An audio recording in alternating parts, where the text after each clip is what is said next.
Hello, നമുക്കിന്ന് മാമ്പഴ പുളിശ്ശേരി എങ്ങനെ വെക്കുന്നതെന്ന് നോക്കാം. മാമ്പഴ പുളിശ്ശേരിക്ക് സാധാരണ നമ്മളെ ചന്ദ്രക്കാര മാങ്ങ അല്ലെങ്കിൽ നാട്ടുമാങ്ങ എന്ന് പറയും. ആ മാങ്ങയാണ് ഉപയോഗിക്കുന്നത്. ആ മാങ്ങയ്ക്കാണ് ടേസ്റ്റ് കൂടുതലുള്ളത്. ഇതാണ് ചന്ദ്രക്കാര മാങ്ങ അല്ലെങ്കിൽ പഴുത്ത നാട്ടുമാങ്ങ. ഓരോ മാങ്ങ ഉപയോഗിക്കുമ്പോഴും ടേസ്റ്റിൽ ചെറിയ ചെറിയ വ്യത്യാസങ്ങളുണ്ടാകും. ഇന്ന് ഞാൻ ഉപയോഗിക്കാൻ പോകുന്നത് മൂവാണ്ടൻ മാങ്ങയാണ്. അധികം വെള്ളമാകാതെ ഈ കൺസിസ്റ്റൻസിയിലാണ് നമുക്ക് കറി ഉണ്ടാക്കേണ്ടത്. വേണ്ട സാധനങ്ങളാണ് പറയാൻ പോകുന്നത്. അത് ആദ്യം തന്നെ എടുത്തു വെക്കുക.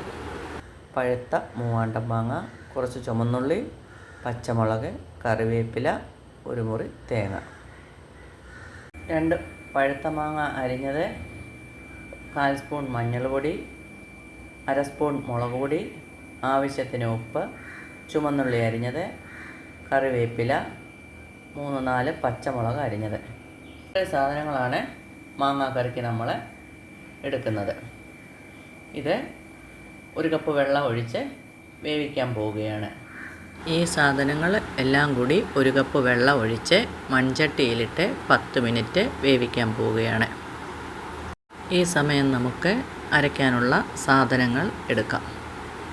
ചെറിയ അരമുറി തേങ്ങ, 1/4 സ്പൂണ് നല്ല ജീരകം എന്നിവ തൈര് ചേർത്ത് നന്നായിട്ട് അരച്ചെടുക്കുക.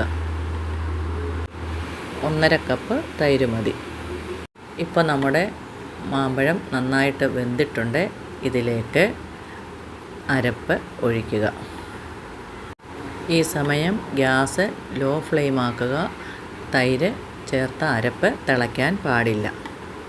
ഉപ്പ് ആവശ്യമുണ്ടോ നോക്കിയിട്ട് വേണമെങ്കിൽ കുറച്ച് ഉപ്പ് കൂടി ചേർക്കുക. മൺചട്ടി ആയതുകൊണ്ട് ചൂട് നന്നായിട്ടുണ്ടാവും. അതുകൊണ്ട് ഫ്ലെയിം ഓഫാക്കുക. 1/4 സ്പൂൺ ഉലുവ പൊടിയും കൂടി ചേർക്കുക. ഇതിലേക്ക് 1/2 സ്പൂൺ പഞ്ചസാര ചേർക്കുക. വേണമെങ്കിൽ 1 സ്പൂണും ആവാം. പഞ്ചസാര അധികം ഇടാതിരിക്കുന്നതാണ് നല്ലത്. ഇനി നമുക്ക് കടുക് വറക്കാം. കൂടുതൽ വെളിച്ചെണ്ണ ഒഴിക്കേണ്ട. 1 സ്പൂൺ വെളിച്ചെണ്ണ ഒഴിച്ച് ചൂടാകുമ്പോൾ കടുകിട്ട് ചുമന്നുള്ളി, വറ്റൽമുളക്, കറിവേപ്പില എന്നിവ മൂപ്പിച്ച് നല്ലവണ്ണം മൂക്കട്ടെ കറിയിലേക്ക് ഒഴിക്കുക. നല്ല ടേസ്റ്റായിട്ടുള്ളൊരു കറിയാണ്. എല്ലാവരും ട്രൈ ചെയ്ത് നോക്കുക. ഫീഡ്ബാക്ക് അറിയിക്കാൻ മറക്കരുത്.